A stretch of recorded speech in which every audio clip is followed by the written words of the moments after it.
좋습니까?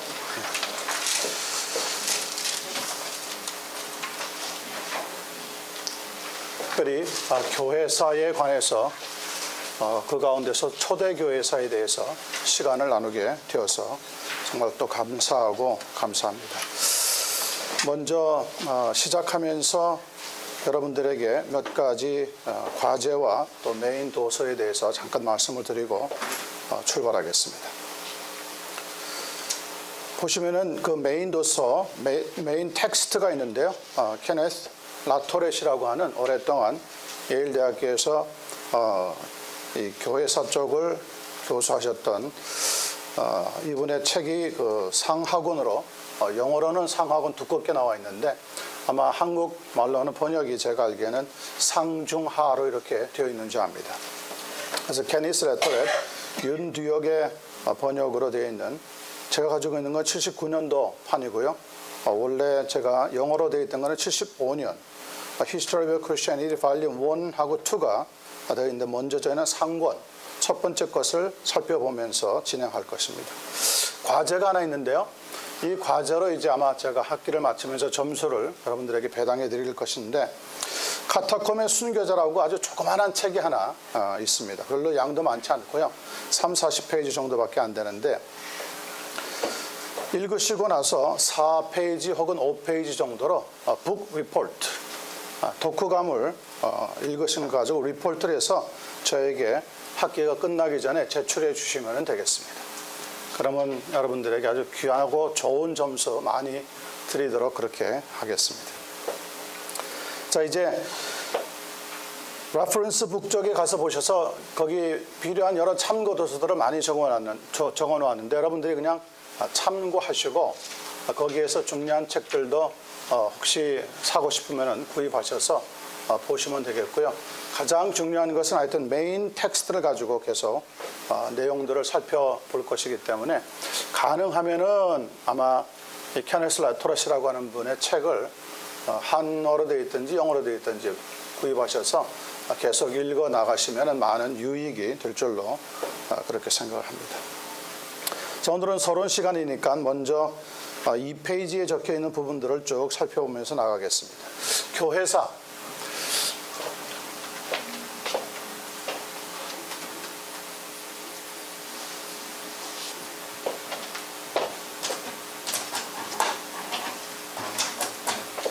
교회사에 대해서 우리가 나눌 때는 이 교회사는 과연 우리가 배우고 있는 신학의 여러 단계들 가운데 과연 어디에 속하고 있는 부분인가 이렇게 살펴볼 수 있는데, 교회사는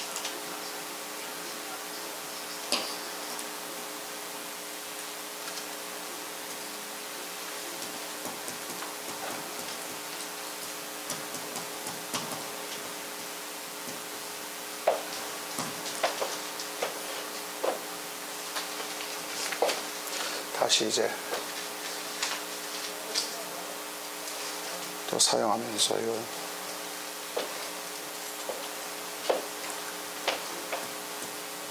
교회사는 역사신학, Historical Theology 부분에 해당하는 과목입니다. 조직신학도 있고 그 다음에 성경신학도 있고 여러 선교신학이라든지 또 목회 또 이런 신학 부분들이 많이 있는데 그 중에서 특별히 교회사, Church History는 역사신학에 포함되는 학문입니다. 그래서 지난 2000년 동안에 일어났던 교회에서의 크고 많은 사건들을 일목요연하게 정리해서 배우고 있는 학문입니다. 그 중에서도 저희는 이제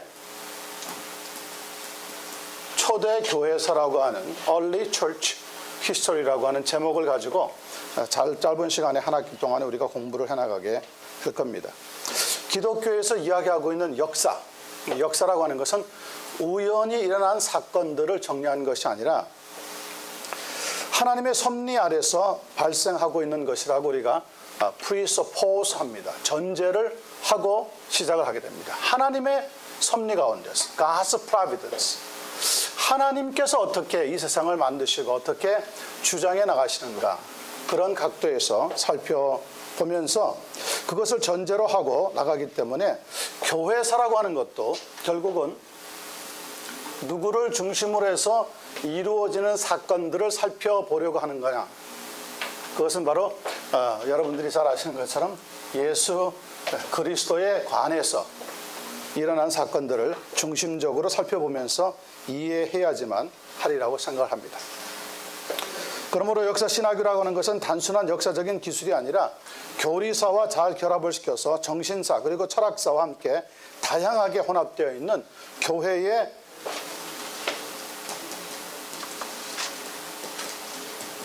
전통과 가르침, 교회의 전통과 교훈, 이 두 가지를 중심으로 삼아서 살펴보게 됩니다. 그런 점에서 역사신학은 신학의 태동과 발전 그리고 성장과 변화들을 객관적으로 이해하면서 그런 일들이 일어난 것에 대한 원인을 우리가 찾아보면서 추적해 나가게 됩니다. 다시 말해서 교회사적으로 하나님과 그리스도 그리고 성령님, 구원과 교회 등등에 관해서 각 시대의 핵심 교리들이 무엇이었는지 그리고 이것들이 어떻게 형성되고 발전되어 나갔는지를 교리적으로 규명해보는 학문이 우리가 말하는 교회사이다. 이렇게 살펴보면 되겠습니다. 자, 첫 번째 봅니다. 교회 역사에 시대적인 구분이 있습니다. 교회 역사를 우리가 어떻게 시대적으로 구분하느냐.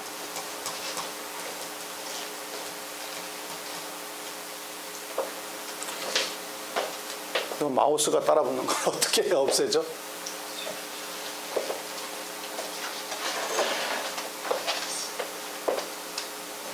없어졌어요? 오케이.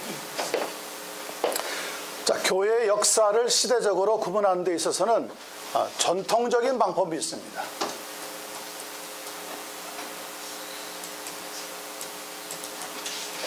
계속 따라오는데요.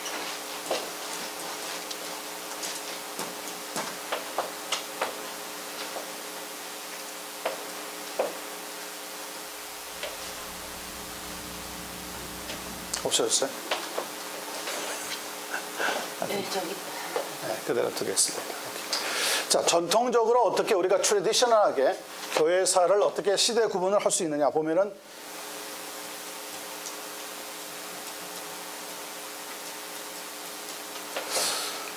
주후 500년까지를 우리는 보통 초대교회라고 하는 이름을 붙이게 됩니다.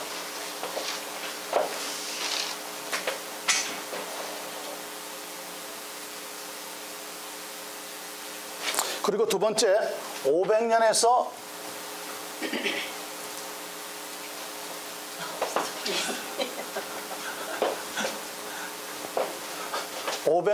1500년까지를 우리는 보통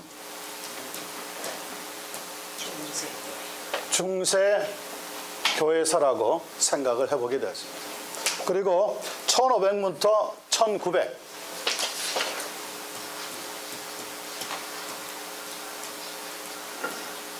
우리가 근대라고 부르는 시대를 맞이하게 됩니다. 그리고 1900년 이후부터 지금까지를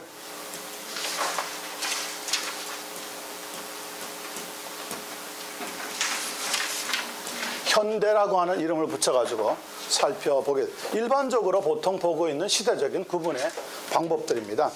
거기에 따라서 우리는 조금 다른 각도에서 초대교회를 어떻게 그러면은 초대교회를 구분하는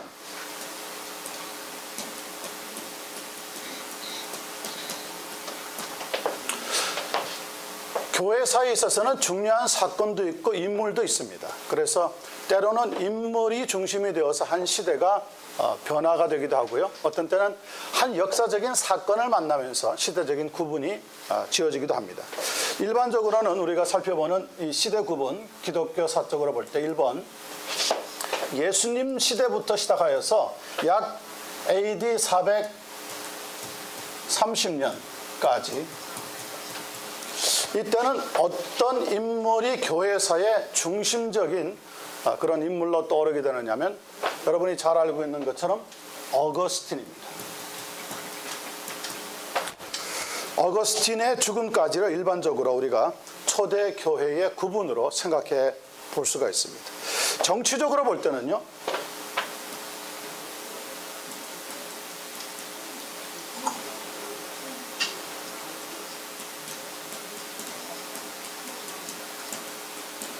정치적으로 볼 때는 예수님으로부터 시작을 하여서 AD 약 476년까지. 이때는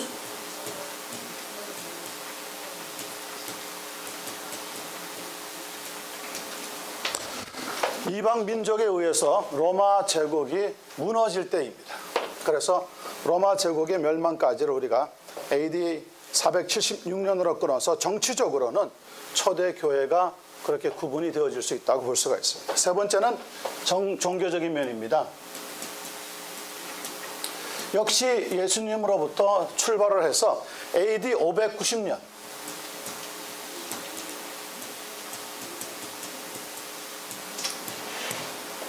까지를 우리가 초대 교회사로 생각을 해볼 수 있는데 AD 590년에 어떤 인물이 등장을 하느냐면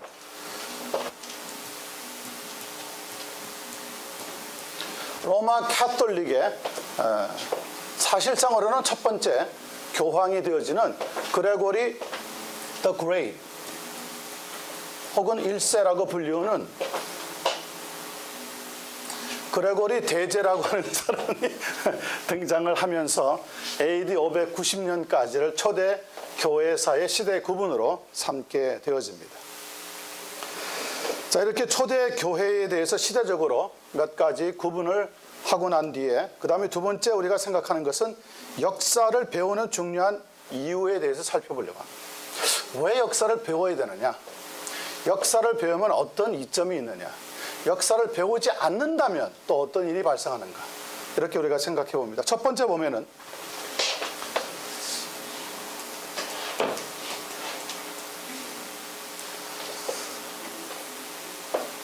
이게 지금 굉장히 바도가 되는데 어떻게 없앨 수 있는 방법?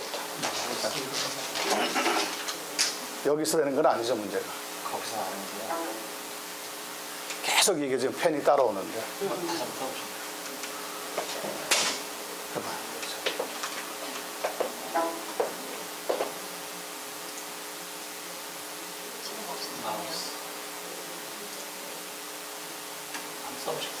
없어졌나?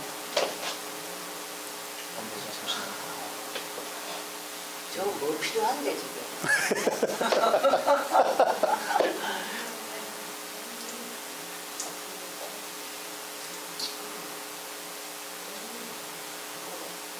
필요하게 만들어놨어. 왼쪽에 펜 들어있는 거 아니에요?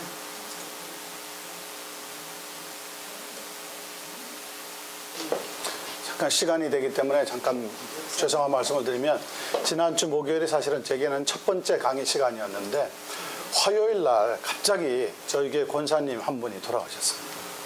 그렇게 해가지고 장례 일정을 금요일로 잡으려고 아무리 했는데도 안 되는 거예요.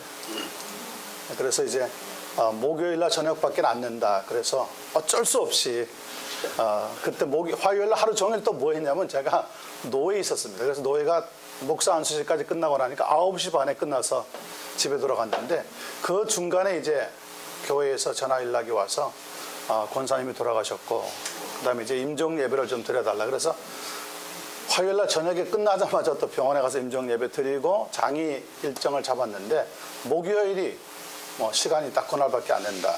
어쩔 수 없이 이제 우리 김명다 목사님한테 연락을 드려서 양해를 구하고 목요일날 장례식을 치르고 금요일날 하관식을 치르고 장례식을 무사히 마쳤습니다. 하여튼 본의 아니게 죄송하게 됐습니다. 오늘 첫 번째 시간을 그래서 서론부터 시작해서 갖게 되었습니다. 이제 됐어요?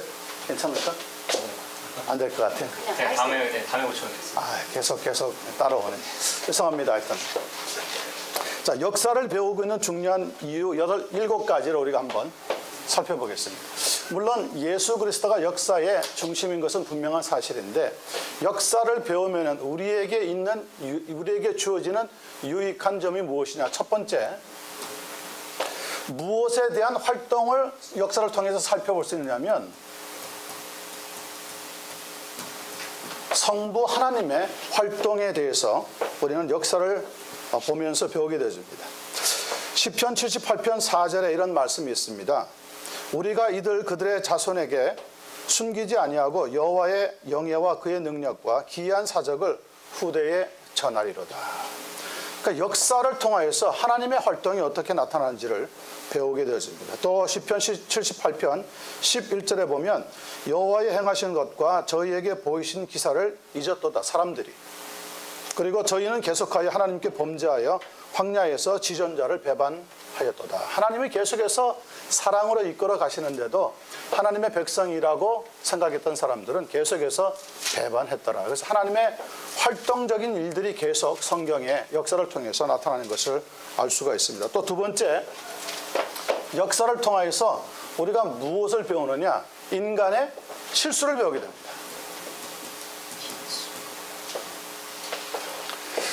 사람이 얼마나 리미닛, 제한되어 있는지, 또 사람이 얼마나 incomplete이 아니라 complete이 아니라 incomplete한, 아직까지 미완성이 된 존재인지를 역사를 통해서 계속 배웁니다. 여러분 역사를 보시면은 이전에 있었던 역사적인 큰 실수와 문제들이 다음 세대에 또 먼 후세대에 또 나타나는 것을 우리가 살펴보게 됩니다. 인간이 똑똑한 것 같고 만물의 영장이라고 하지만 실수가 얼마나 허점이 많은지를 역사를 통해서 자세하게 배우게 되어집니다. 세 번째는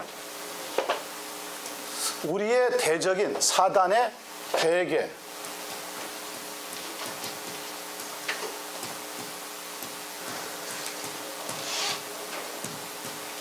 영어 성경에는 스킴이라고 해놨는데 사단의 계획에 사탄이 어떻게 계획하고 우리들을 넘어뜨리려고 하는지 그 방법에 대해서 역사를 통해서 우리는 찾아보게 되어집니다. 고린도후서 2장 11절에 연결되는 말씀이 나오는데 이는 우리로 사단에게 속지 않게 하려 함이라 우리가 그 계획을 알지 못하는 바가 아니로다. 사탄이 아무리 영리하고 사람들을 미혹하고 넘어뜨리려 하는 것 같아도 그가 가지고 있는 그 모든 악한 사악한 계획들은 하나님께서 이미 말씀을 통해서 우리에게 가르쳐 주셨다는 것을 또 역사를 통해서도 자세히 배우게 되어진다는 것. 네 번째는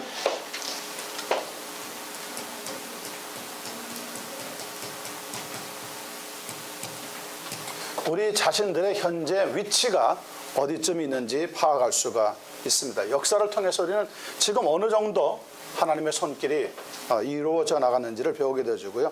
또 하나 중요한 것은 신학에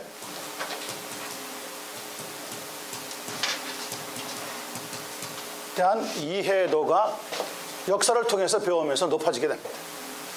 지금 여러분들이 배우고 있는 신학이 누가 어떤 사람이 한순간에 만들고 싶어서 만든 것들이 아니라 역사의 산물로서 교회를 통하여서 우리에게 이것만큼은 반드시 지켜야 하는 것이다. 이렇게 주어지고 있다는 것을 알게 되었습니다. 물론 뭐 세상에 있는 모든 물건들이 하루아침에 만들어진 것이 없겠지만 특별히 이 역사를 공부하면은 이런 시대에 이런 일들이 왜 일어났으며 오늘 우리에게는 이런 시점에서 문제를 만났을 때 어떻게 해결해야 하는가. 그것은 그냥 인간적인 생각이나 이성이 아니라 신학을 통하여서 여러분과 제가 계속해서 우리 얄라 선교훈련에서 말씀하고 강조하고 있는 이 개혁주의 신학을 통하여서 어떻게 문제들을 대처해 나갈 수 있나 이런 지혜를 배우게 되어집니다. 여섯 번째, 역사를 통하여서는 또 무엇을 우리가 배우는데 도움이 되어지느냐면 선교와 전도.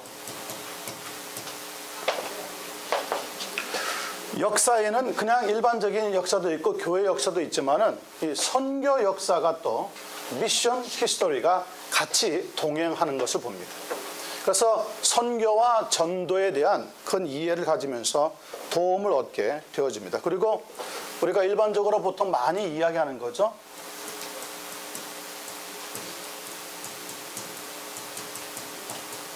과거의 실수와 문제를 통하여서 어떤 교훈을 배우느냐, 미래를 예측할 수 있는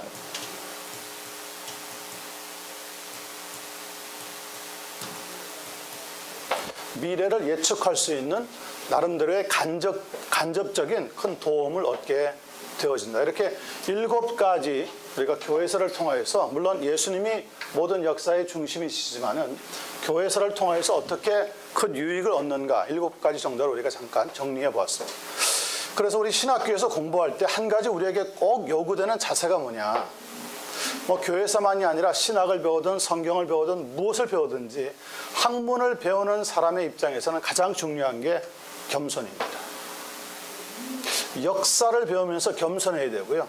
신학을 배우면서 겸손해야 합니다. 겸비한 자세가 없이 일방적으로 공격하고 비판하는 것은 상당히 우리에게 큰 어려움을 안겨줍니다. 저 시대에 저런 문제들이 어떻게 해서 나올 수밖에 없었나. 그리고 그런 문제들을 해결할 때 교회의 지도자들이 얼마나 어렵게 저런 결단을 내릴 수밖에 없었을까.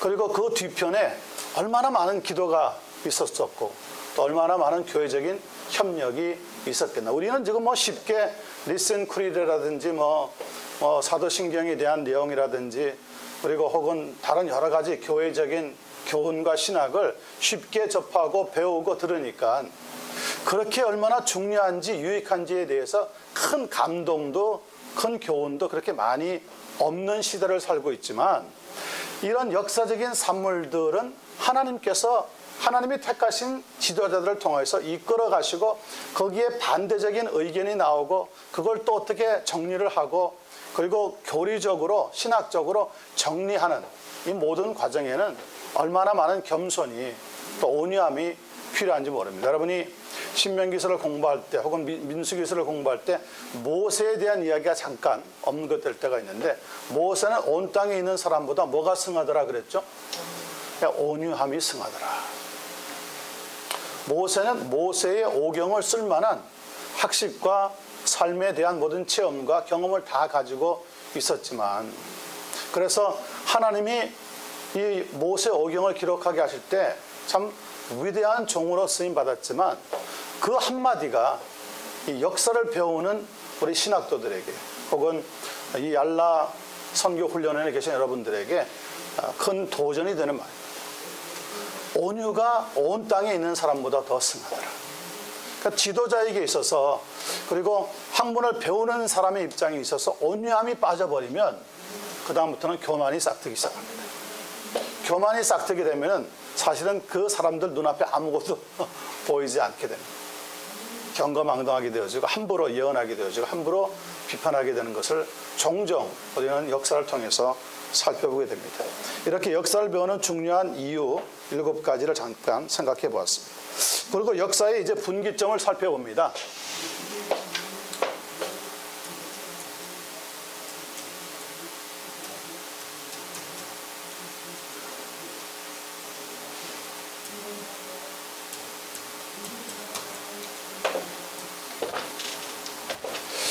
역사를 우리가 한 linear line, 직선과 같다고 생각한다면 역사는 불교에서 얘기하듯이 이렇게 썰클이 아니라 윤회하는 것이 아니라 처음에 있어서 끝이 있습니다.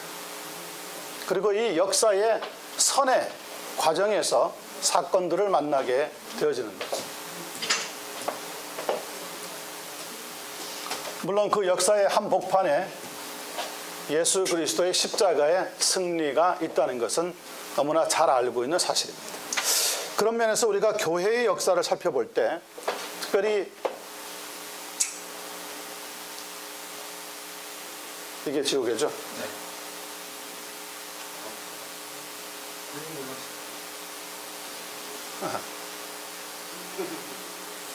너무 재밌다고요. 펜으로. 그 다음 다시 펜으로 돌아가야 되죠. 요거죠? 그럼 파란색입니다. 왼쪽. 요거요? 네. 그래서 첫 번째. 오케이. 됐습니다. 예수님과 사도 시대를 우리가 먼저 생각하지 않을 수 없습니다. 예수님에게는 우리가 잘 알고 있는 것처럼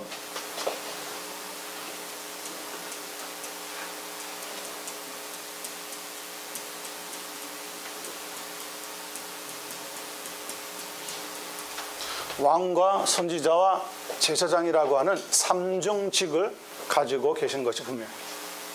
그래서 이 예수 그리스도께서 이 3가지 직분, 교회에서 우리가 가장 많이 강조하는 이 삼중직을 예수님이 이 세상을 떠나시고 난 다음에 이어받은 사람들이 누구냐? 사도입니다. 사도들은 그러므로 영원토록 이 권세를 가지고 있는 것이 아니라 교회 역사에 의할 것 같으면 일시적으로 가지고 있었던 직분입니다. 그래서 사도들은 거의 이 다스리고 가르치고 예언하는 말씀이 거의 예수님에게 주어졌어. 예수님으로부터 받아가지고 교회를 이끌어가는 중심적인 인물들로 활동을 하게 되었습니다. 자, 이렇게 우리가 예수님의 사역을 통한 100년까지를 보통 신약 교회라고 부른다면, 그리고 나서 다음에 예수님의 사도들이 이 세상에서 떠나고 나면은 그 다음에 등장하는 사람들이 누구냐면 이 사도들로부터 직접 교훈을 배웠던 제자들, 다시 말하면 속사도 시대가 이어집니다. 예수님의 제자들로부터 직접 교훈과 양육을 받았던 속사도라고 불리우는 사람들이 사라지고 나면은 이제 교회 시대에 중요한 인물들이 등장하는데, 바로 그 인물들이 바로 우리가 이야기하는 교부와 변증가들입니다. 때로는 교부가 변증가로서의 사역도 감당을 했습니다. 이 사람들이 교회의 지도자로서 중요한 일들을 결정을 하고 회의를 주관하고 이끌어가게 되어지는데, 이렇게 교회 역사들이 흘러가면서 200년까지 속사도 시대와 교부적인 시대들이 지나가다가 교회는 무엇을 만나느냐면 313년 기독교가 공인되는 바로 이 지점에 있어서 생각할 수 없는 엄청난 박해를 받게 되어집니다. 무려 약 200년에서 길게는 250년가량 교회는 로마의 황제와 부딪히면서 가장 큰 박해를 받게 되었습니다. 그리고 313년에 교회는 기독교로서 로마 제국하에서 승인을 받고 교회가 공인되어집니다. 이렇게 해서 교회가 공인되어지면서 지하에 있던 교회가 이제 지상으로 올라오게 됩니다. 그리고 아이러니컬하게도 지하에 있던 교회가 지상으로 올라오면서부터 교회는 부패하기를 시작합니다. 지하에서 박해를 견뎌낼 때는 교회의 참 본질과 복음의 야성을 가지고 있었는데, 교회가 이제는 자유함을 얻고 해방을 얻고 지상으로 나와서 땅 위에 교회를 세우고 또 믿는 사람들이 점점 늘어나면서 우리는 쉽게 부흥이라고 생각하는데, 교회 사적인 면에서 볼 때는 그때부터 교회는 점점점 세상을 닮아가는 모습으로 역사에 등장하기를 시작을 합니다. 자, 이런 박해를 이기고 지상으로 올라왔던 교회가 그 다음에 여러분이 보시면 알겠지만 이렇게 600년이라고 하는 시간을 정해놓고 그 앞쪽에 잠깐 한 10년 정도 차이가 나면서 590년에 누가 등장하냐면 그레고리라고 하는, 아까 처음 시작할 때 했던 그레고리 대제라고 하는 사람이 등장을 하면서 이때부터 서방교회라고 하는 이름이 붙어지고요. 지금 우리가 알고 있는 초기 캐톨릭 교회에서 정식으로 로마 캐톨릭 교회화 되어지는 과정을 겪게 되어집니다. 자, 캐톨릭이라고 하는 말이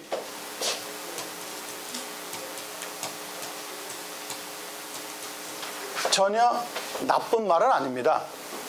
공인된 단어입니다. 예. 보통 우리가 쉽게 얘기하자면 유니버셜이라고 부를 수 있습니다. 전체적인 혹은 우주적인 교회이다, 이렇게 설명을 할 수 있습니다. 그러니까 우리가 캐톨릭 교회라고 하는 이름을 붙일 때는 두 가지가 나옵니다. 첫째는 초기 캐톨릭 교회와 두 번째는 로마 캐톨릭 교회.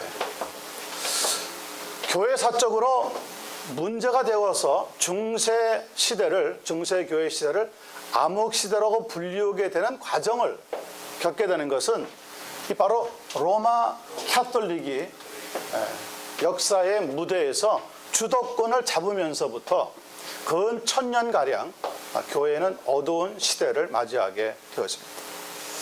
이렇게 초기 기독교의 모습이 점점 사라지면서 590년에 그레고리 대제라고 하는 사람이 교황이라고 하는 타이틀을 가지고 역사 무대에 등장을 하는 겁니다. 그렇게 하다가 1054년 동서교회가 분리가 되어지면서 교회는 이제부터 점점 더 어두운 상태까지 흘러가는데 약 1517년 우리가 잘 아는 것 같이 종교 개혁이 일어날 때까지의 그 어두운 단면을 보여주고 있는 교회상이 중세교회라고 부를 수 있습니다. 이렇게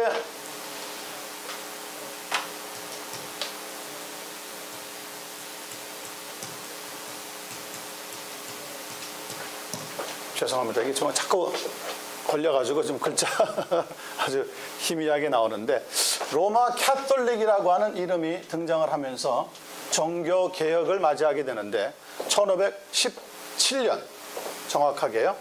1517년이 되면서 교회는 다시 원래의 모습으로 돌아가려고 하는 운동이 일어났습니다. 이때 이 종교 개혁에 크게 보면은 4가지 정도의 교회를 교회답게 하고자 하는 시도가 일어납니다. 그 중에 첫 번째는 물론 여러분이 잘 아시는 것처럼 마르틴 루터라고 하는 사람을 통해서 이신칭의, 믿음으로 의롭다 한다 하는 그런 표현을 붙이고 종교개혁의 출발점이 일어났습니다. 이 루터를 중심으로 해서 나중에 루터파가 생기고 또 루터교라고 하는 이름까지 붙은 그런 교회가 역사에 등장하는 계기가 되어집니다. 그 다음에 중요한 것은 우리가 아는 것과 같은 개혁파입니다. 개혁파는 주인글리라고 하는 분도 있지만은 주인글리는 그렇게 많은 기간 동안에 사역을 하지 못하고 빨리 세상을 떠나게 되어지고 주인글리보다는 훨씬 더 조직적이고 개혁적인 교회의 모습을 유럽 전역에 드러내게 되는 사람이 존 켈빈이라고 하는 분입니다. 존 켈빈이라고 하는 분은 1536년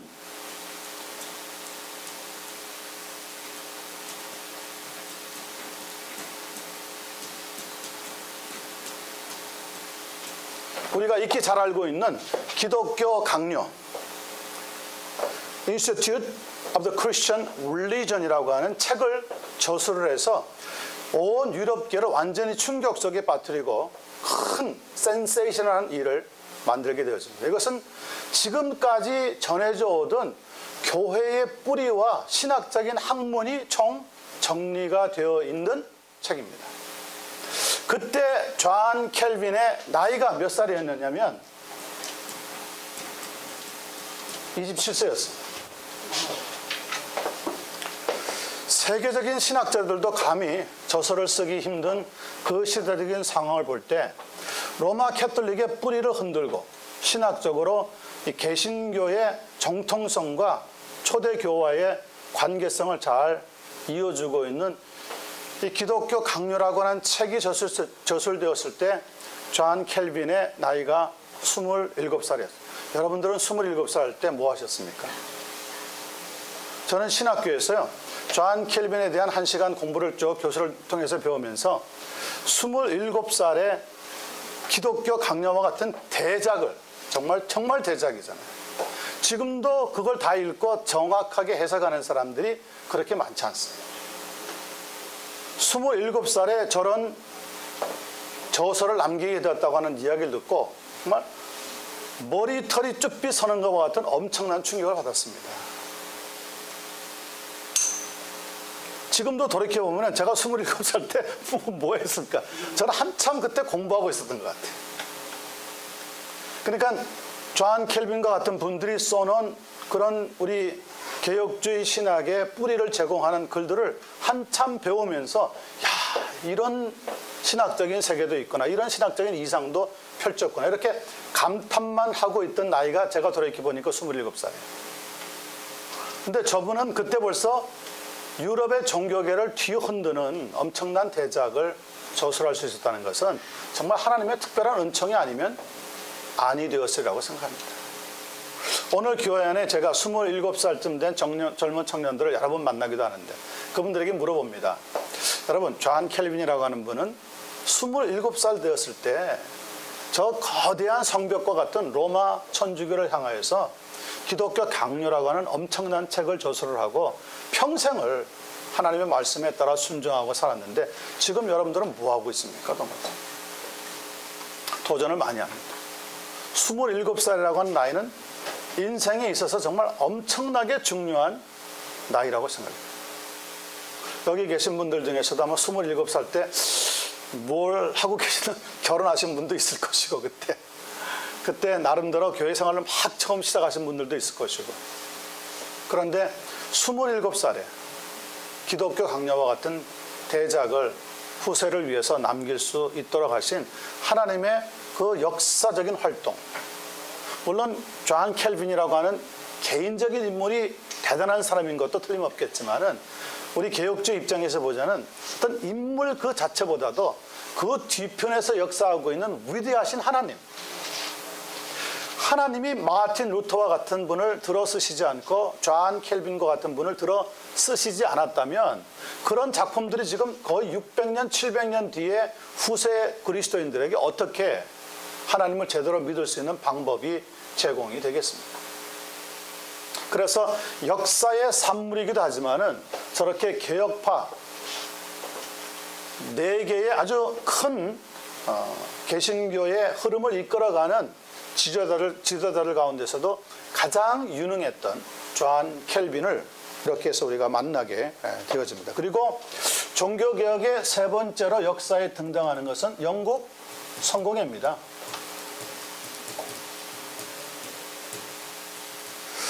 존 켈빈의 개신교적인 어떤 신학적인 뿌리가 제대로 정립되는 것이 유럽 대륙이었다고 한다면은 미국과 기타 다른 대륙에 제대로 된 신학적인 운동들이 소개되게 된 것은, 많은 영향을 받게 된 것은 영국의 성공의 활동도 상당히 큰 영향을 미쳤습니다. 영국은 아시다시피 캐톨릭의 완전히 한 주류를 가지고 절대 충성을 하던 국가였습니다.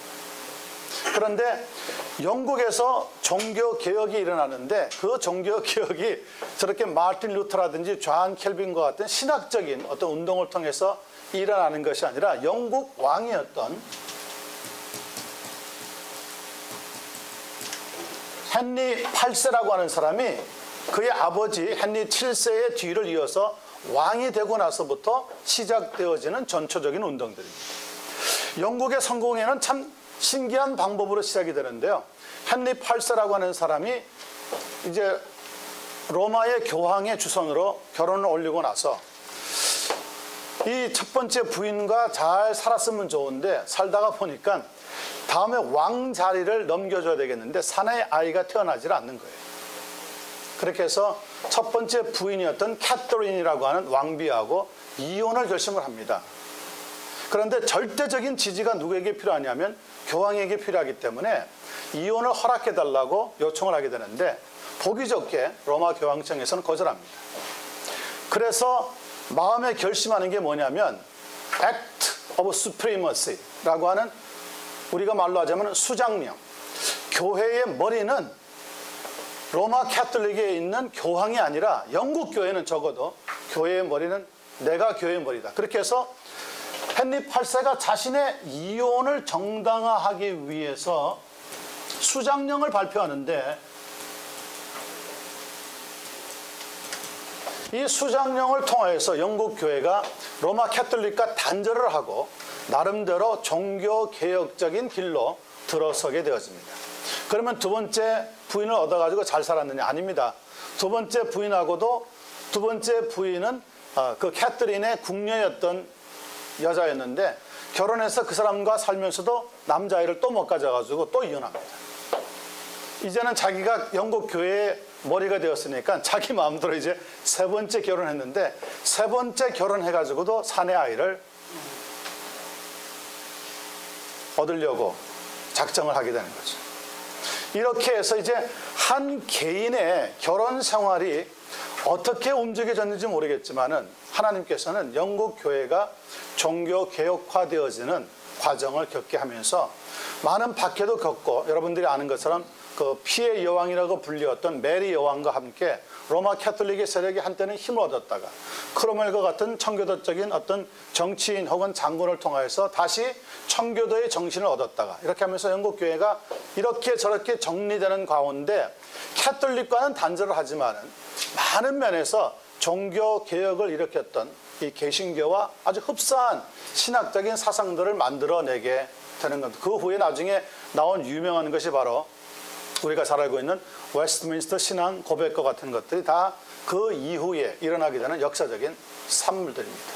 그래서 영국 성공에도 종교 개혁에 우리가 네 가지 중요한 흐름 가운데 하나로 생각하지 않을 수가 없게 됩니다. 그리고 마지막 네 번째는 우리가 얘기하는 좀 급진적인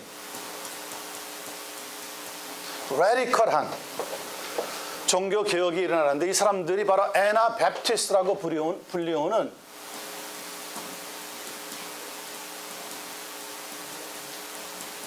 재침례파라고 불리우는 사람들에게 속하는 그룹들입니다. 이렇게 루터파, 개혁파, 성공회파, 재침례파 등등에 대해서는 나중에 우리가 이제 중세교회를 끝나고 나면 종교개혁이 일어나기 직전까지 또 많은 내용들을 살펴보게 될 겁니다. 그렇게 해서 이제 이렇게 종교개혁이 지나가면서 1900년까지 교회는 개신교회와 천주교회라고 하는 두 개의 아주 전혀 다른 모습이 교회 역사에 드러나게 됩니다. 그리고 1900년, 1800년에서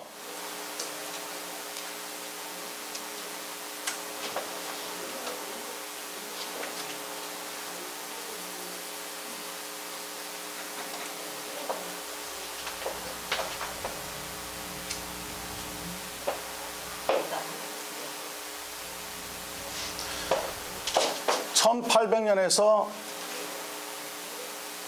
1900년 이 사이에 어떤 일들이 많이 일어나느냐면 선교 운동이 일어나기를 시작하면서 19세기 이후를 우리가 위대한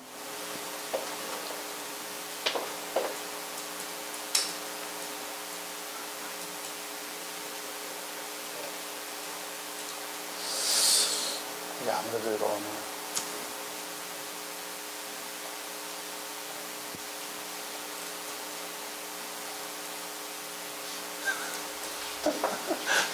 위대한 세기라고 불리우는 The Great Century라고 불리우는 선교 부흥 시대가 일어나기를 시작하게 됩니다. 그리고 이제 우리가 이야기하는 2000년대 이후 지금은 2014년 지금 우리가 맞이하고 있는데 이때까지를 마지막으로 우리가 교회 역사에 있어서 여러 분기점들 가운데 하나가 되는 현대 교회의 모습으로 정리를 하게 되어집니다. 자, 이렇게 초대 캐톨릭까지 역사에 있어서 나타났던 몇 가지 중요한 것들은 교회가 교회답게 되는데 필요한 세 가지 요소입니다. 첫 번째는 정경이 등장을 하고요. 두 번째는 교회가 조직이 되어지고 세 번째는 그 교회에 필요한 역사적인 산물 신조들이 결정되게 되어집니다. 그래서 이 공교회를 결정짓는 세 가지 중요한 것, 정경, 캐논과 그리고 constitution, 조직, 그리고 세 번째 신조에 대한 것들은 우리가 이제 초대교회에서를 펴나가면서 같이 다루게 될 것입니다. 자, 4번으로 들어가 보겠습니다. 초대교회에서는 BC 4년부터 시작을 해서 AD 590년까지로 생각을 하고 우리가 정리하면서 지나갑니다. AD 1세기 때까지를 우리가 사도시대라고 부르고 Apostolic Age라고 부르고요. 그리고 AD 100년부터 313년 기독교가 봉인될 때까지를 속사도시대로 생각을 합니다. 그리고 그 이후 590년 그레고리 대제가 등장하면서 이렇게 서방교회, 웨스턴 철치라고 하는 것에 이름이 붙여지는 그러한 시대까지를 니케아 공의의 시대라고 하는데, 이때까지를 포함하여서 우리는 초대 교회로 잠정적으로 잡고 공부를 하겠습니다. 교회사를 공부할 때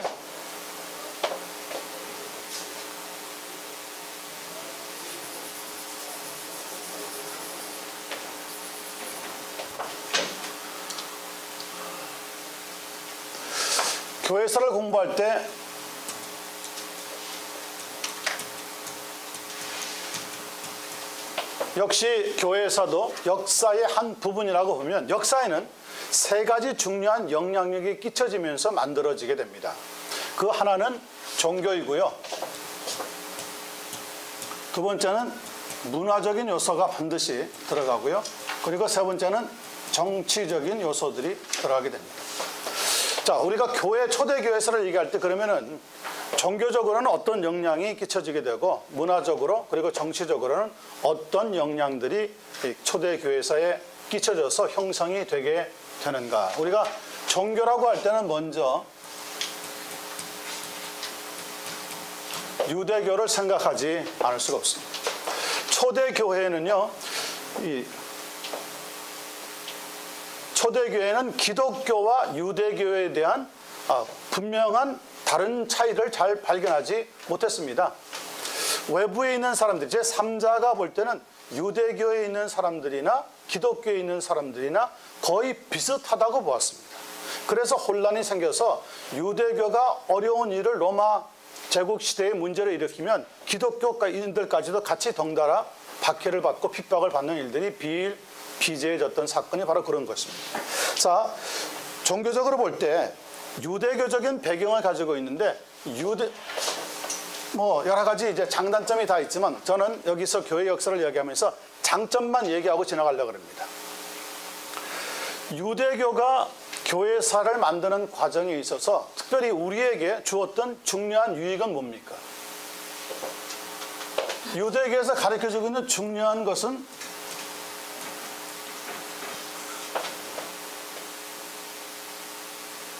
유일신 사상입니다.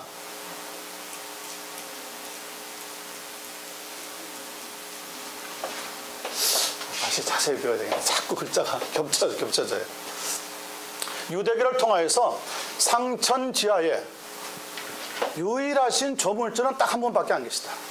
그분이 구약에서는 야훼 하나님, 그리고 지금 우리가 믿고 있는 성부 하나님에 대한 이야기다. 이렇게 이제 교회사의 초대교회에서 아주 강하게 영향을 끼치게 된 것이 바로 이 유대교의 영향입니다. 물론 유대교에서 우리가 율법을 특징적으로 이야기하기도 하지만은 교회사에 있어서 가장 중요한 유대교에서의 받은 가장 중요한 영향은 유일신 사상에 대해 받은 것이 가장 크다고 볼 수 있습니다. 두 번째, 문화적으로는 그러면 어디에서부터 받았느냐? 헬라 문명을 영향을 받게 되었습니다. 헬라 문명의 특징은 뭡니까? 헬라 문명은 물론 여러 가지 있지만은 조직적이고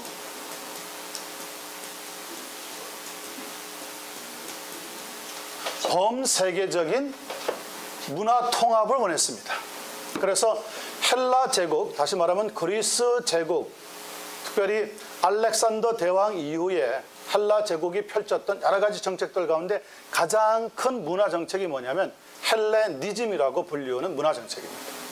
어디에 가든지 헬라 문화를 뿌리내어서 좀 사람이 사람답게 사는 그런 고상한 체계를 만들자, 이런 문화권에서의 영향이 기독교 초대교회사를 형성하는데 아주 두 번째로 중요한 영향을 끼칩니다. 그래서 기독교에서 우리가 중요하게 생각하는 게 뭡니까? 복음을 전하는 대상이 일부 어떤 국가가 아니라, 어떤 대륙이 아니라 온 세계 만국의 복음을 전하는 대상으로 삼는 거예요. 만국의 복음을 전하면 결과적으로는 어떻게 하자는 겁니까? 마치 헬라 문화를 범세계적으로 만드는 것처럼 기독교 문화와 기독교의 신앙이 온 세계에 전파되는 것이 목적이다. 이렇게 초대교회에서는 뚜렷한 영향을 같이 받았던 것을 볼 수 있습니다. 헬레니즘에 물론 피해도 많고 단점도 많고 문제도 많이 있지만 저는 지금 교회 역사를 형성하는 데 있어서 세 단면에 있어서 가장 중요했던 거 하나씩만 생각을 해보려고 하는 겁니다. 세 번째, 정치적으로는 로마 제국의 영향을 받았습니다. 로마 제국에서 가장 강조했던 게 뭡니까? 로마 제국에서 가장 크게 강조했던 것은 로마 황제가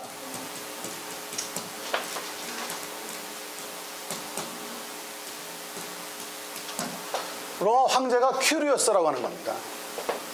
로마 황제는 사람을 넘어서 신이 되고자 했던 인물입니다.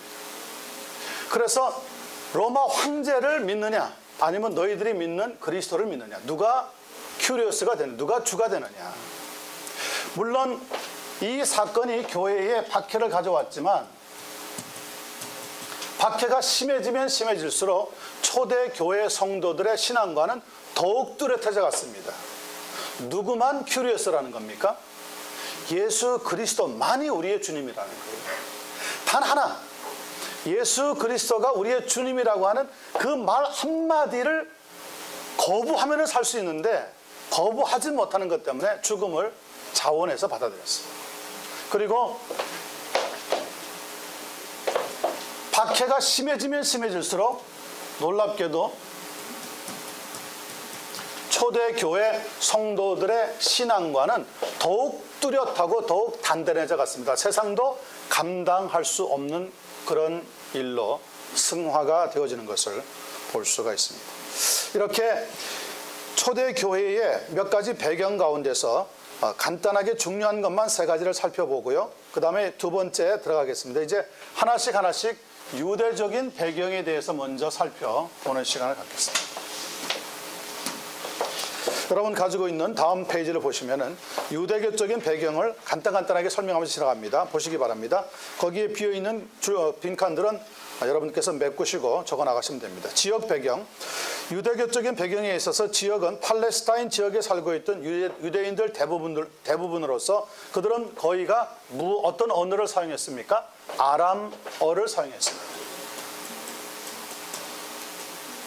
우리 예수님께서도 아람어를 사용했을 가능성이 제일 크다고 볼 수 있습니다. 두 번째, 주변에 강대국들이 많았는데 바벨론, 바사, 헬라, 로마 등의 지배를 받아서 그들의 무엇을 또 많이 받게 되어지느냐면 그들의 영향을 많이 싫으나 좋으나 주변의 강대국들 때문에 영향을 받게 되어집니다.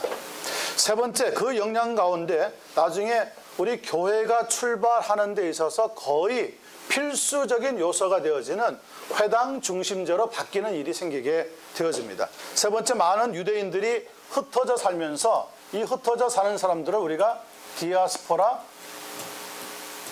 유대인이라고 부르게 됩니다. 이 디아스포라 유대인들 때문에 원래 하나님을 섬기는 성전은 어디에만 딱 하나 있었냐면, 그렇죠, 예루살렘에만 하나 딱 있었습니다. 그래서 모든 순례자들이, 시편을 보시면 알겠지만 유대인들은 큰 절기를 만나면은 꼭 자기 자녀들을 데리고 예루살렘 성전에 올라가서 하나님께 경배하는 일을 잊지 않고 했습니다. 자, 그런데 디아스포라 유대인들이 생기면서, 물론 디아스포라 유대인들이 그냥 만들어진 게 아니라 강대국들에 의해서 나라가 무너지고 난 뒤에 포로로 잡혀갔기 때문에, 포로로 잡혀가서 1년, 2년 있었다면 그런 일이 없었겠지만 무려 70년 동안 포로 생활을 겪으면서 잡혀갔던 세대는 다 죽고 포로로 끌려간 지역에서 있던 사람들이 태어나서 자랐기 때문에 그들에게 하나님을 섬기는 방법을 가르쳐 줄 수 있는 유일한 건물 혹은 기관이 무엇이었냐면 회당이라고 하는 제도가 만들어진 겁니다.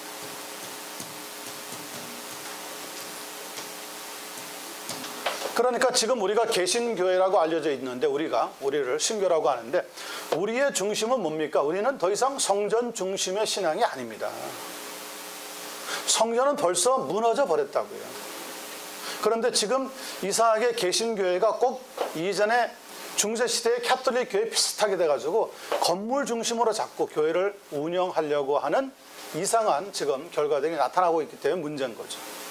신문지상에 나오고 있는 대부분의 문제들이 다 성전 중심으로 하려고 하는 문제 때문에 파생하고 있는 결과들입니다. 아닙니다.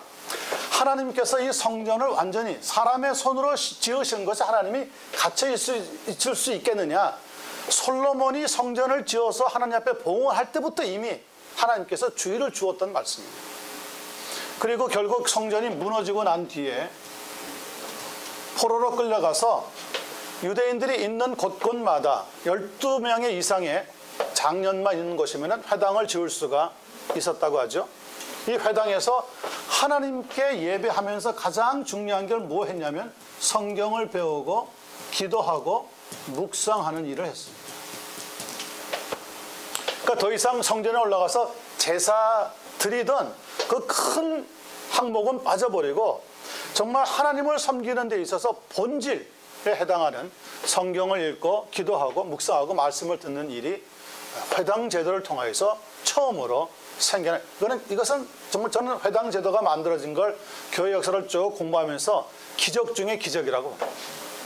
완고한 유대인들이 성전에 올라가서야지만 하나님 앞에 제사 드리고 경배하던 그 전통을 가지고 있던 사람들이 와장창 한꺼번에 그것이 무너지고 하나님을 이렇게 부분적으로 지어져 있는 회당에서 초라하고 조그마한 장소에서 모여서 하나님께 예배하고 말씀을 들을 수 있는 기회가 만들어졌다는 것은 놀라운 사건 가운데 사건입니다. 개신교회는 바로 이 정신 하에서 지금 교회가 흩어지는, 모이는 교회의 중심은 구약적인 방법이었습니다. 신학적인 교회의 모습은 흩어지는 교회, 스캐럴링 철치에서 그 본질을 찾을 수가 있습니다. 그렇게 하면서 디아스포라 지역에서 나타났던 이 회당 중심의 예배와 경배의 제도가 바로 나중에 우리가 지금 생각하고 있는 교회의 원본적인 모습과 상당히 가까워집니다. 자, 팔레스타인 지역이 나타났던 역사적이고 정치적인 상황 몇 가지를 쭉 살펴봅니다. 제가 그냥 이 부분을 읽어만 드리겠습니다. BC 1000년 다윗에서 솔로몬으로 이어지는 어떤 왕조가 세워졌느냐? 다윗 왕조가 세워지게 됩니다. BC 930년쯤 솔로몬 사망 후에 북왕국 이스라엘 그리고 남왕국 유다, 남북 왕국으로 분열이 되어집니다. BC 721년 북왕국 이스라엘, 정통성이 없던, 왕국의 정통성이 없던 북왕국 이스라엘이 그 당시에 강대국이 하나였던, 우리가 나중에 아시리아라고 부르는, 성경에는 아수르 군대에 의해서 멸망당하고 흩어지고 맙니다. 그리고 BC 586년경 남왕국 유다, 하나님을 잘 믿는다고 정통성을 가지고 있던 남왕국 유다도 북왕국 이스라엘이 무너지는 역사적인 교훈을 깨닫지 못하고 하나님의 말씀으로부터 점점 멀어지다가 결국은 가장 그 당시에 강대국이었던 바벨론에 의해서 예루살렘 성이 무너지고 성전도 무너지고 포로로 끌려가게 되어집니다. 그리고 70년 동안 바벨론 포로기를 지나갑니다. BC 538년경에 바사의 고레스 왕 칙령으로 통하여서 3차에 걸쳐서 귀환을 하는데, 첫 번째 귀환의 리더는 수룹바벨입니다. 돌아와서 성전을 건설하게 되어지고 함께 사역했던 학개와 스가랴 선지자가 등장합니다. 두 번째는 에스라가 중심이 되어서 두 번째 귀환을 하게 됩니다. 돌아와서 율법을 복귀하게 됩니다. 회복입니다. 율법 재건을 하게 되어집니다. 그리고 세 번째 귀환하는 데 중심 인물이 되었던 사람은 느헤미야입니다. 돌아와서 성벽을 재건하게 되었습니다. 그리고 BC 약 333년경에 헬라에 있던 알렉산더 대제에 의해서 바사국이 멸망을 당하게 됩니다. 이렇게 세계 역사에 등장했던 애굽과 그리고 아수르 차례차례 무너지면서 바벨론이 가장 최강국으로 등장을 했다가 잠시지만은 메데라고 하는 이름과 함께 바사 왕국이 결국은 등장을 해서 그 당시에 가장 최강국으로 역사의 무대에 나타납니다. 이 바벨론은 지금으로 말하자면은 이라크에 해당하는 갈대아 지역의 국가였습니다. 그리고 이 바벨론을 무너뜨린, 그리고 가장 큰 강대국으로 나타나는 펄시아 혹은 바사라고 부르는 나라는 지금으로 말하자면 이란에 해당하는 지역이 되어집니다. 이렇게 역사의 무대가 조금씩 변화되다가 결국 바사도 누구에 의해서 무너지느냐면 헬라 제국에 의해서 무너지면서 예루살렘이 속해 있는 이스라엘 땅에 급한 놀라운 진동과 변화의 역사들이 나타나기 시작합니다. 그리고 율법 신앙을 가지고 있던 이스라엘의 헬레니즘이라고 하는 현실적인 문화 정책이 막 들어오면서 타협하는 일들도 같이 발생을 하면서 상당히 어지러운 지역이 만들어집니다. BC 323년경에 세계를 거의 통일하다시피 했던 헬라의 알렉산더 대제가 갑자기 죽고 헬라는 그 밑에 있던 장군 4사람에 의해서 4나라로 분열이 되어집니다. 애굽과 팔레스타인 지역으로 한 톨레미 왕조, 그리고 시리아와 메소포타미아 지역을 중심으로 했던 셀루커스 왕조. 이 셀루커스 왕조가 이스라엘, 나중에 유대에 가장 큰 박해를 가하는 그러한 나라가 되어지는 거죠. 지중해와 중앙아시아 지역을 중심으로 하는 안티고누스 왕조, 그리고 트라이카와 마게도니아 지역을 포함하고 있는 리시마쿠스 왕조라고 하는 4명의 장군에 의해서 나라가 4개로 분할이 되어집니다. 그리고 BC 198년경 시리아에 있던 셀루커스 왕조의 왕이 애굽의 톨레미 왕조를 몰아내고 팔레스타인 지역을 완전히 지배하게 되어집니다. 상당히 이스라엘, 유대 나라의 친화적이고 동정적이고 유화적이었던 톨레미 왕조가 무너지고 이제는 헬라화를 강요하는 아주 무서운 셀루커스 왕조가 등장해서 그들은 유대교를 말살하고 헬라화 정책을 펼치려고 합니다. BC 175년에서 64년경 안티오쿠스 에피파네스라고 하는 사람이 이스라엘 민족들에게 헬라 국민이 되도록 강요하는 일이 발생을 합니다. 그리고 이 안티오쿠스 에피파네스라고 하는 사람은 어떤 사람이냐면 다니엘서에 보면은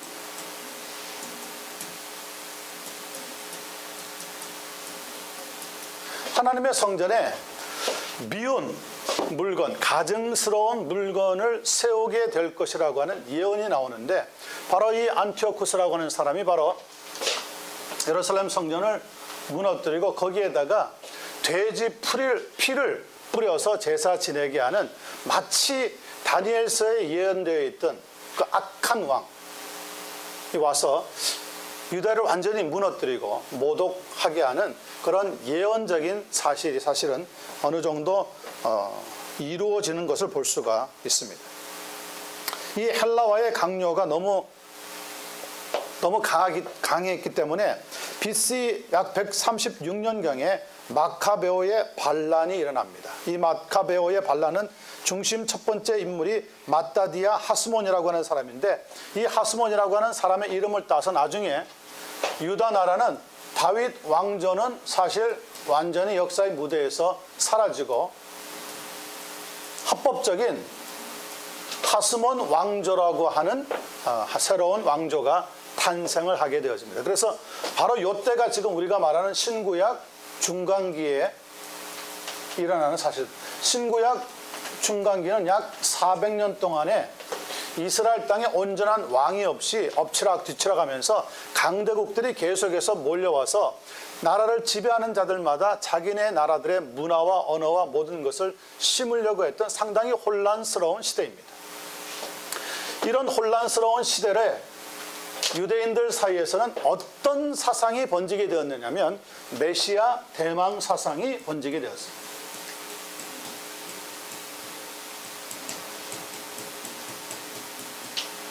메시아 대망 사상은 두 가지로 분류가 됩니다.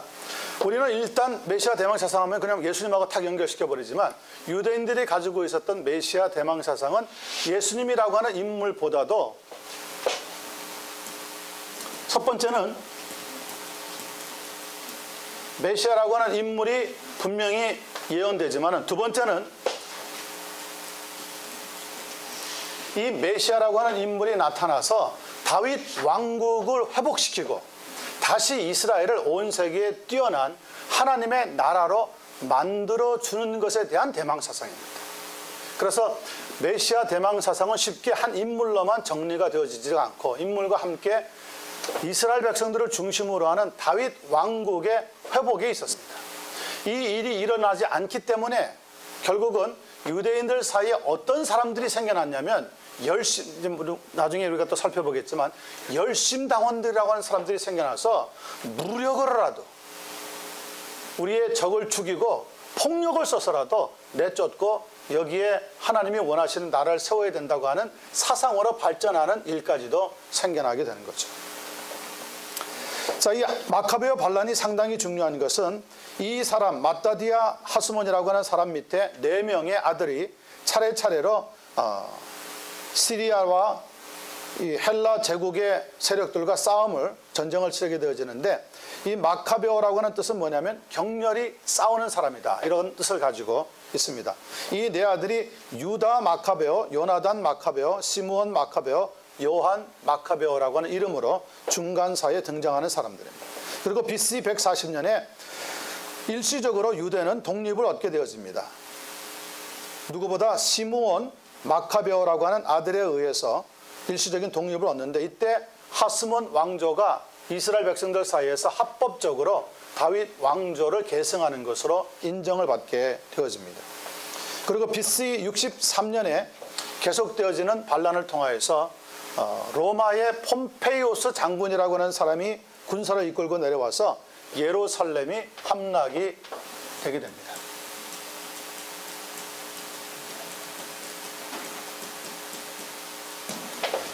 시리아에 있던 헬라 제국을 몰아내고 팔레스타인 땅을 장악하려고 호시탐탐 노리고 있었던 로마에 있어서는 폼페이오스가 내려가서 이스라엘 땅을 자기네들 영토로 만드는 일은 상당히 중요한 일로 되어집니다. 63년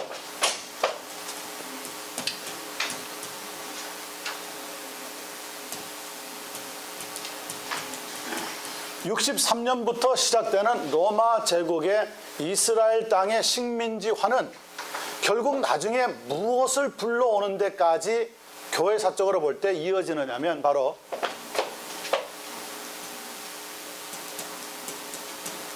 예수 그리스도가 탄생하는데 결정적인 어떤 외부에서부터 영향이 미쳐집니다.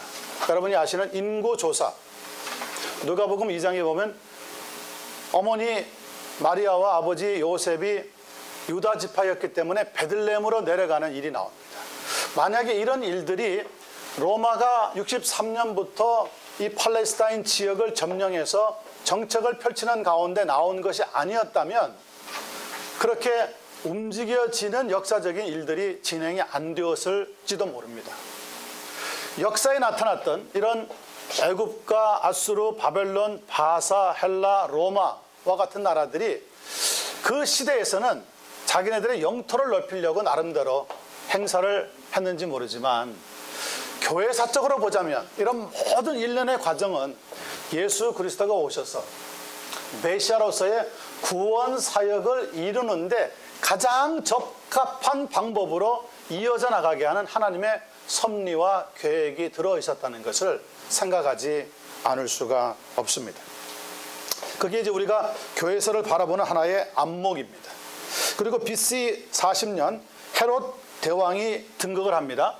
하스몬 왕조가 결국 다 무너지고 전혀 뜻밖의 헤롯 왕조라고 하는 것이 다윗 왕조와 하스몬 왕조를 이어서 이스라엘 역사에 나타나게 되어집니다.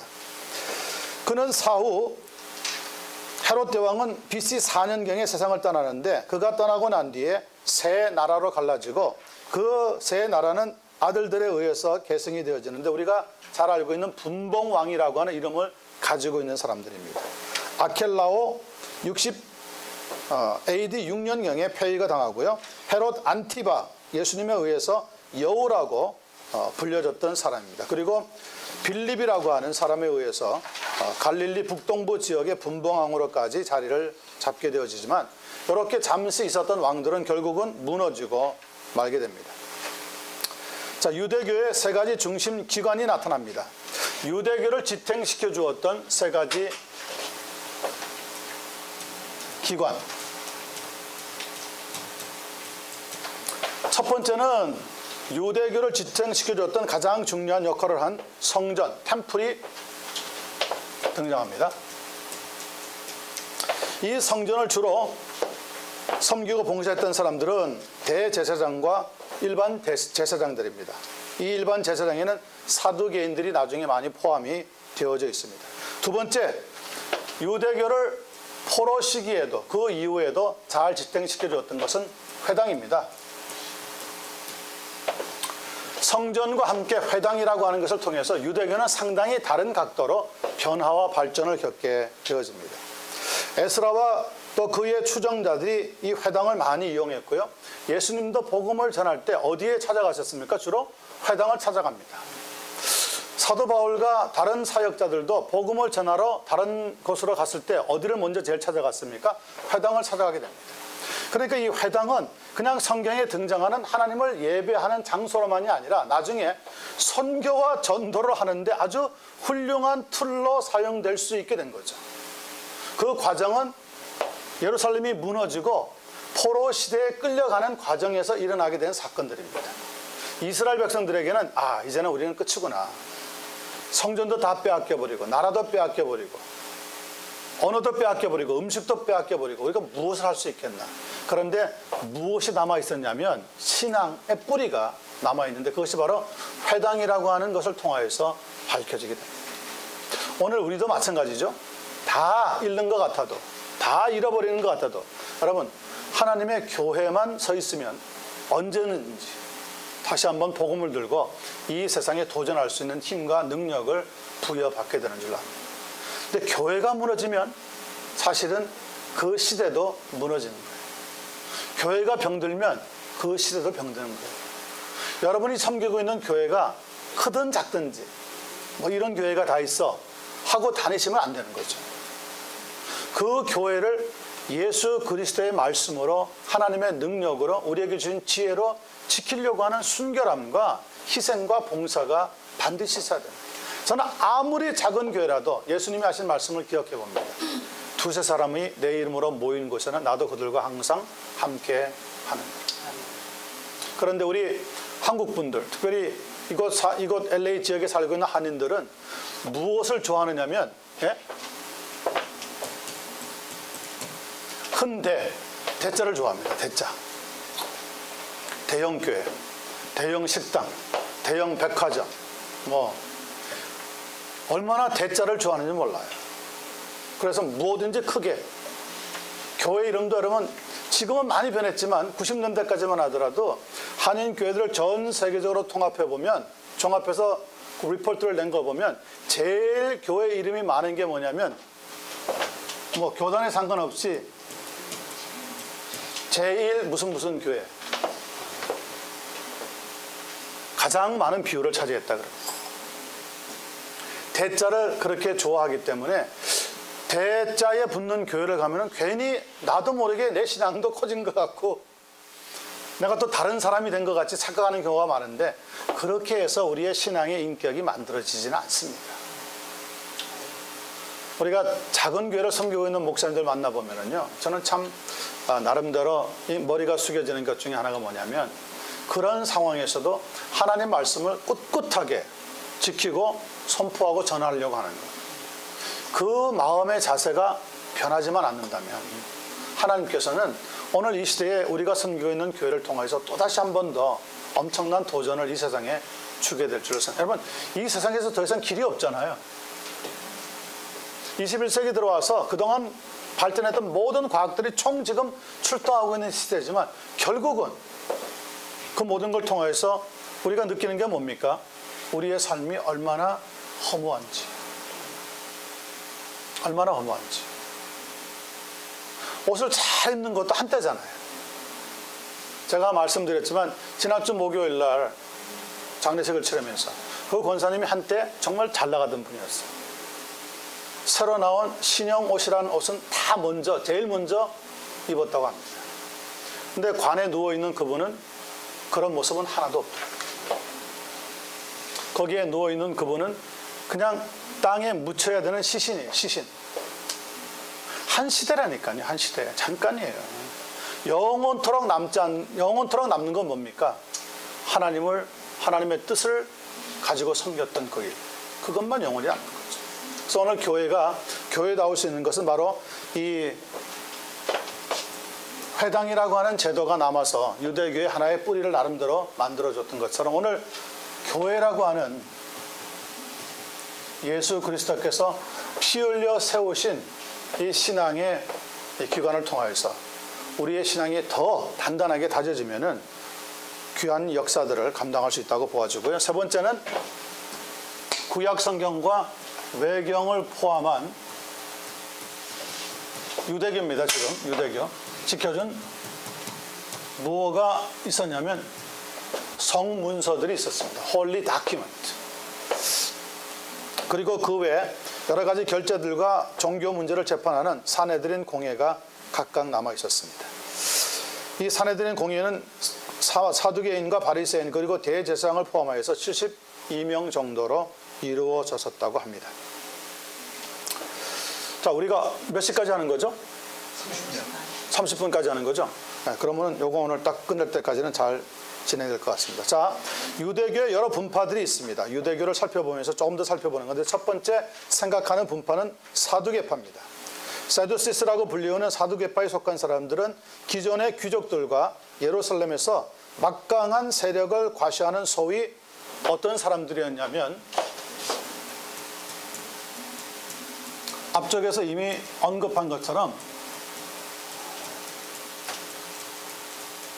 제사장 무리들이 사두개인에 많이 포함되어 있었습니다.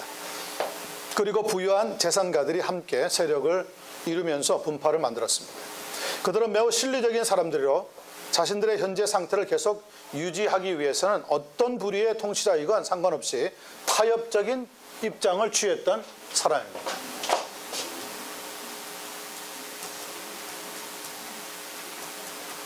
지금 말로 하자면 어떤 사람일까요? 현실주의자들입니다.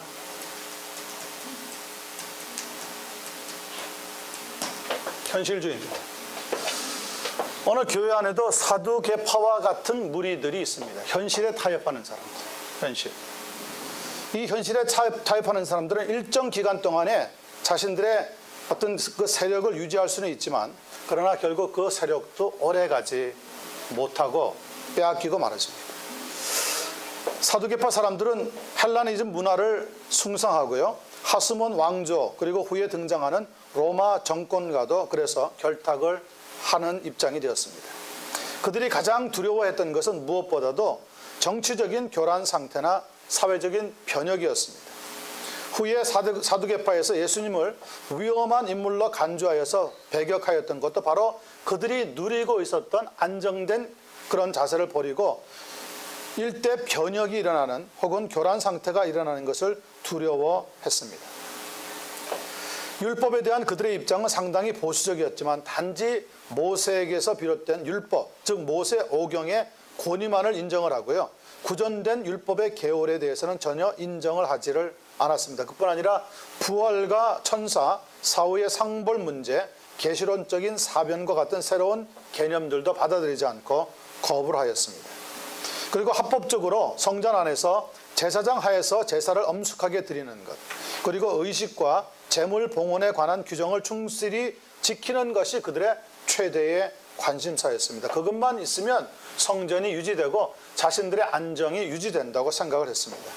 이런 이유로 해서 바리새파 사람들과는 적대적인 관계에 들어갈 수밖에 없었습니다. 사두개파라고 하는 것은 몇 가지를 정리해 보자면 바리새파에 대항했던 유대교의 한 지파라고, 한 분파라고 볼 수 있고요, BC 약 2세기경에 나타났던 사람들이라고 봅니다. 아까 저희가 마카베오 400년 신구약 사이에 나타났던 이 중간기 시대에 있었던 마카베오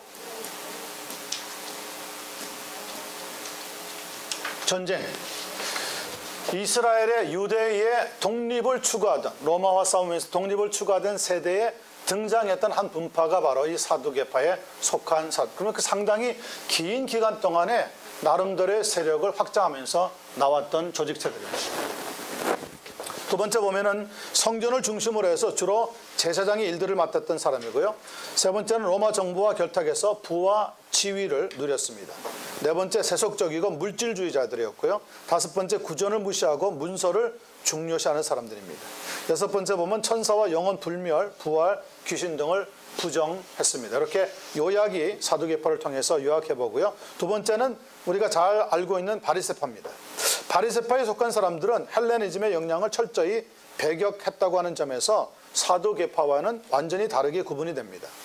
이들은 율법을 지키는 데 있어서 어떤 종포보다도 지나치리즈만큼 엄격했습니다.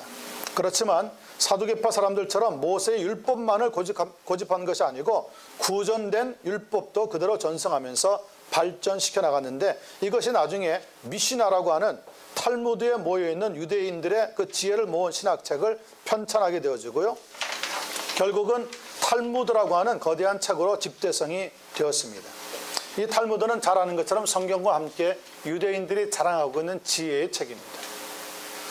종종 지혜의 책이라고 불리우고 있는 이 탈무드는 300년 BC부터 AD 500년 사이에 유대교에 있던 랍비들에 의해서 구두로 전해진 율법 규례고요. 중심 본문은 미시나라고 부릅니다.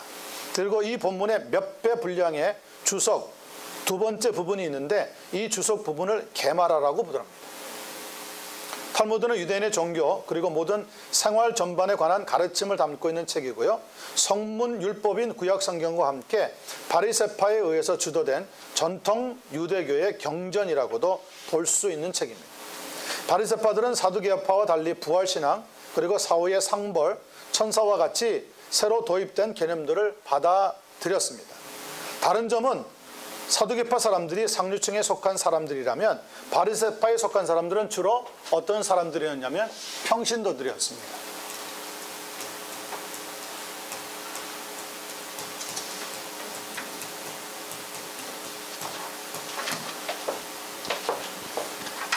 그렇지만 이 사람들은 율법을 철저하게 지키면서 도덕적으로 성실하였고요. 해서 백성들로부터 신망과 존경을 얻게 되었습니다. 그리고 바리새파 사람들은 실제로 유대교를 이끌어가는 정신적인 지도자 역할을 담당을 하게 되어지는 겁니다.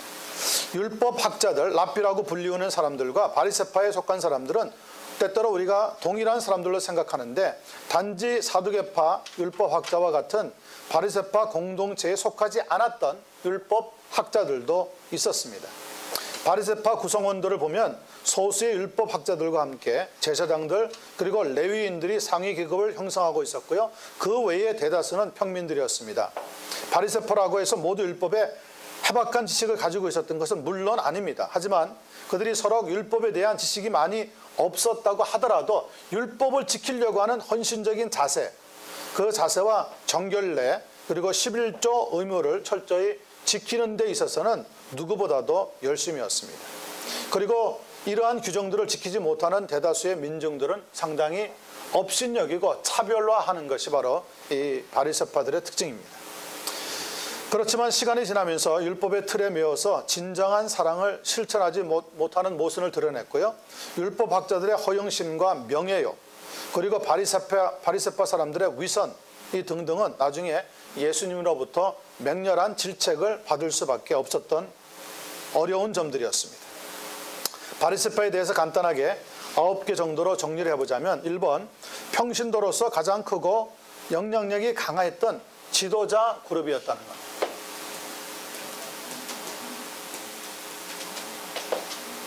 두 번째, 유대교에서 중추적인 역할을 맡았던 사람들이고요.